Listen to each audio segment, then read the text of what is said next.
Hi, I'm Elizabeth. At 52, I've built a successful business, but believe me, managing family drama is a whole different ballgame. Right now, I'm hosting a huge family reunion at my place, beautiful house in the suburbs, if I may say so. But at the moment, it feels more like a pressure cooker than a home. My son, Michael, and his wife, Sophia, are coming, and she's pregnant with my first grandchild. That should be exciting, right? But there's some tension. I try to be nice, but sometimes her way of doing things is just so different from ours.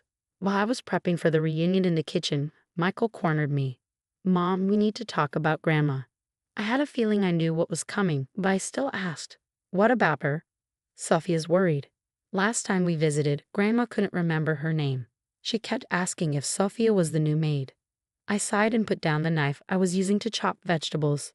Your grandmother is just having some senior moments, Michael. It's nothing to worry about. Mom, it's more than that. Sophia's scared to be alone with her. What if something happens, especially with the baby coming? I didn't want to hear it. My mother, Gertrude, has been living with me for years. Sure, she's been a bit forgetful lately, but who wouldn't be at 78? Michael, I've got everything under control. Your grandmother is fine. Just then, my sister Karen strolled into the kitchen. Oh, are we talking about dear old Mom? She said, her voice dripping with sarcasm. I was just telling Aunt Mildred how she tried to pay for her coffee with a button last week. Hilarious, isn't it? I glared at her. Karen has always been a thorn in my side, constantly trying to one-up me. That never happened, Karen. Stop exaggerating. She smirked. Elizabeth, always in denial. Oh, by the way, I heard Sophie's been feeling sick. Morning sickness, or maybe she just can't stomach this family. She chuckled as she sauntered off. Michael looked at me, concern etched on his face. Mom, maybe we should consider getting Grandma some help. We don't need any help, I insisted. This reunion is going to be perfect. You'll see. But as I watched him walk away, shaking his head, I couldn't shake the feeling that things were about to get a lot more complicated. The day of the reunion arrived, and the house was buzzing with activity. I was running around like a headless chicken, making sure everything was perfect. The smell of barbecue filled the air, and relatives were mingling and laughing. But I hadn't seen Michael and Sophia yet. They're running late, my cousin Jane informed me when I asked. Sophie's having a rough morning with the pregnancy. I nodded, trying not to let my irritation show. Of all days to be late. Suddenly, a piercing scream cut through the chatter. My heart leaped into my throat as I raced toward the sound, pushing past confused relatives. I burst into the kitchen to find chaos. Sophia was on the floor, clutching her belly, tears streaming down her face. My mother, Gertrude, stood over her, cane raised, her eyes wild with confusion. Mother, what have you done? I cried, rushing to Sophia's side. Who is this intruder? I caught her sneaking in, Gertrude declared, her voice shaking. Michael appeared, pushing past me to reach Sophia. Oh my God, are you okay? He asked, his face pale with panic. She hit me? Sophia sobbed. I just came in for a moment of peace. I didn't mean to startle anyone. The room quickly filled with concerned family members, and of course, Karen was the first to chime in.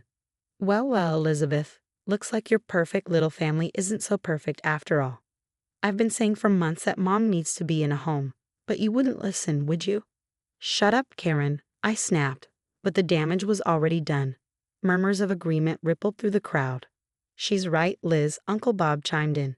Gertrude could have seriously hurt Sophia and the baby. It's not safe. It's not Mother's fault, I argued weakly. Sophia shouldn't have come in unannounced. Are you kidding me? Michael exploded. You're blaming Sophia for this? Your mother attacked my pregnant wife. The room erupted into a cacophony of arguments, with half the family defending Gertrude and the other half standing up for Sophia. I stood in the middle, feeling torn and overwhelmed. We need to get Sophia to the hospital, Michael declared, helping his wife to her feet. This reunion is over. As they left, supported by concerned relatives, Karen sidled up to me with her usual smugness. Well, sis, looks like your big day is ruined. Maybe next time you'll listen to me about Mother. I watched helplessly as they disappeared through the door. The days following the reunion were a blur of phone calls and damage control. I tried reaching out to Michael and Sophia, but my calls went straight to voicemail. The silence was deafening, and the guilt gnawed at me. Michael, please call me back. I'm worried about Sophia and the baby.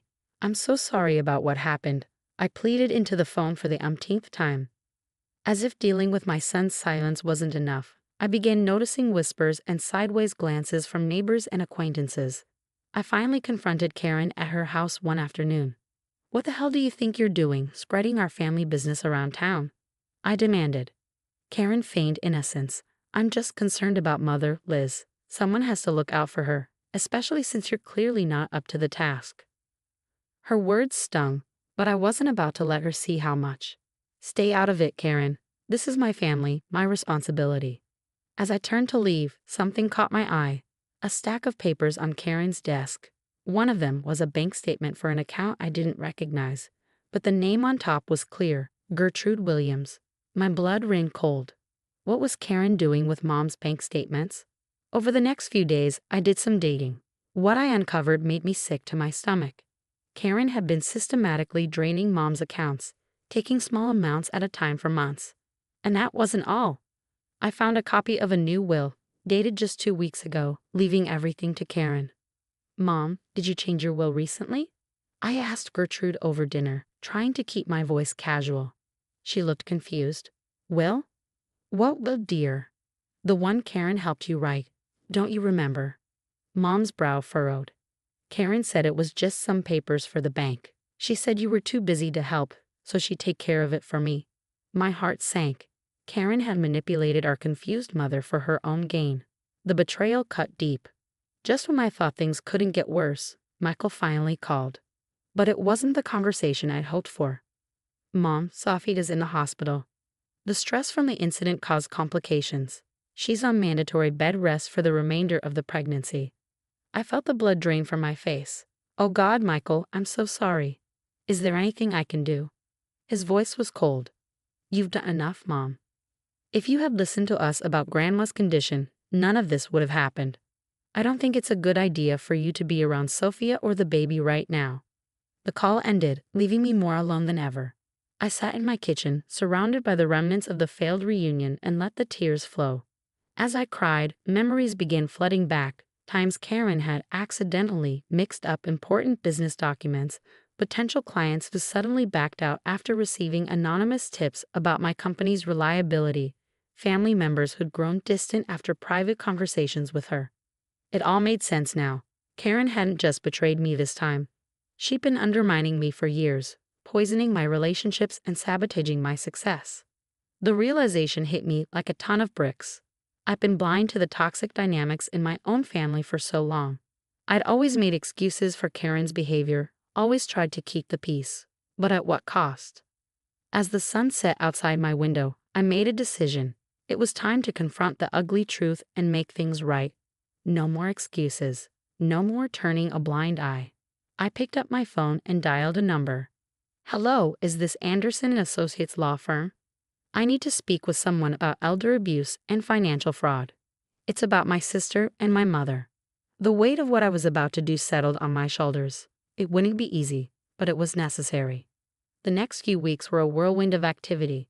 I hired Jack, a private investigator, to dig deeper into Karen's financial dealings with Mom. Meanwhile, I scheduled an appointment with Dr. Patel, a renowned geriatric specialist, to assess Mom's condition. "We've gathered substantial evidence of financial abuse," Jack reported, handing me a thick folder. "Bank transfers, forged signatures, manipulated legal documents. It's all here." Dr. Patel's assessment was equally revealing. "Your mother is in the early stages of dementia. With proper care and support, she can continue living at home safely." Armed with this information, I called a family meeting. As everyone gathered in my living room, the tension was palpable. "I've called you all here because I have something important to share." I began, my voice trembling slightly, as I laid out the evidence of Karen's deceit and manipulation. Shock and anger rippled through the room as the truth sank in. Cornered, Karen lashed out. "You've always had everything, Elizabeth. The successful business, the perfect family. I deserved something for once. By stealing from our sick mother." Michael snapped, disgust evident in his voice. I turned to Karen, years of pent-up frustration boiling over. "I've made mistakes, Karen. I should have seen what was happening sooner, but what you've done is unforgivable." With the family's support, I moved forward with legal action. Karen's life unraveled quickly after that. As news of her actions spread, former friends and acquaintances distanced themselves. Last I heard, she'd moved out of state, leaving behind a tattered reputation and broken relationships. Focusing on Mom's care became my priority. I hired a live-in nurse and made modifications to the house to ensure her safety. Slowly but surely, we settled into a new routine. The biggest challenge remained mending my relationship with Michael and Sophia. Swallowing my pride, I reached out again, this time with a heartfelt letter acknowledging my mistakes and asking for a chance to make things right. To my relief, they agreed to meet. Sitting across from them at a small cafe, I felt a mix of nervousness and hope. "I'm so sorry," I began, my voice thick with emotion. "I should have listened to your concerns about Mom. I was in denial, and you both paid the price for it." Sophia, her hand resting on her swollen belly, spoke softly. "We were angry for a long time, Elizabeth, but we've had time to think. We understand you were just trying to protect your mother." Michael nodded, adding, "We appreciate you taking action now, Mom. It couldn't have been easy to confront Karen like that." As we talked, I felt the walls between us start to crumble. By the time we said goodbye, tentative plans were made for them to visit Mom, and I had been invited to their next ultrasound appointment. Weeks turned into months, and before I knew it, I was pacing the hospital waiting room, anxiously awaiting news of my grandchild's arrival. When Michael finally emerged, his face lit up with a wide grin. "It's a girl," he announced, tears in his eyes. "Want to meet your granddaughter." Holding that tiny bundle in my arms, I felt a surge of love so powerful it took my breath away. Sophia smiled up at me from her hospital bed, tired but radiant. "We were thinking of naming her Grace," she said softly. "After all we've been through, it seemed fitting." I looked around the room, taking in the scene.